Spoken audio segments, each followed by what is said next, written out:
The Supreme Court has pulled up the centre for not taking a stand on the interest on loans during the moratorium period. The Supreme Court has said that the centre cannot be interested only in business and it should not be ignoring the suffering of the people. Remember, to provide relief to borrowers during the pandemic, the RBI had announced a moratorium which gave borrowers a break from paying their EMIs if they chose to until the 31st of August. However, there is no clarity on the interest or the interest component during this period where the borrower is not paying the EMI. The top court has now given the centre 1 week to make its stand clear.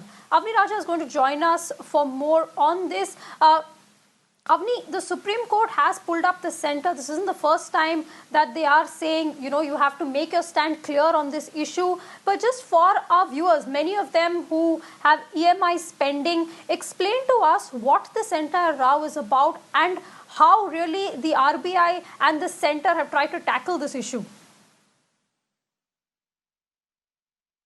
Well, that's right, Aarti. Now, this is quite interesting and we'll have to see how it pans out eventually. But at this point in time, the Supreme Court has made it very clear to the centre that the centre needs to decide as far as one aspect of this moratorium is concerned, which is the interest component on loans. So just to sort of rewind a little bit to put this into perspective, now when the lockdown happened and the RBI started announcing measures for relief as far as, borrowers are concerned, they announced a loan moratorium which essentially gave borrowers a time off from repaying their EMIs. So the borrowers had a time till 31st of August where they could choose, if they wanted to, not to make their EMI payments, which meant that that EMI payment which you don't make during this moratorium period gets pushed forward to the end of your loan tenure.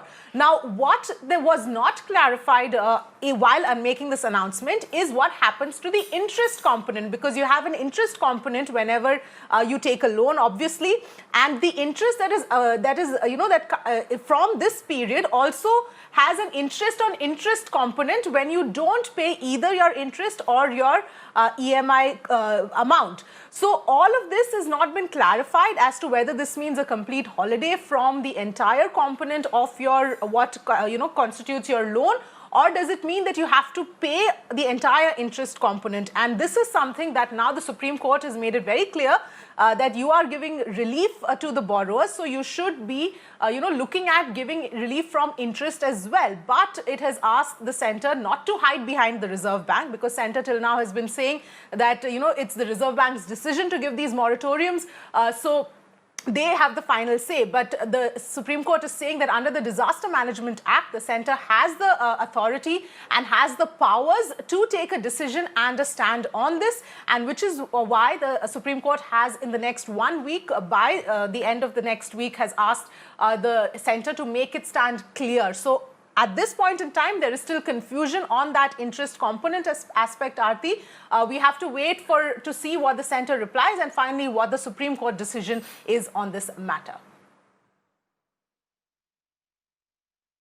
Avni, thanks so much for bringing us that perspective. I'm sure there are plenty of people who are anxiously waiting for the centre's position on this, as well as it affects all those who chose that option, as Avni was explaining. Avni Raja there, thank you so much for bringing us those details.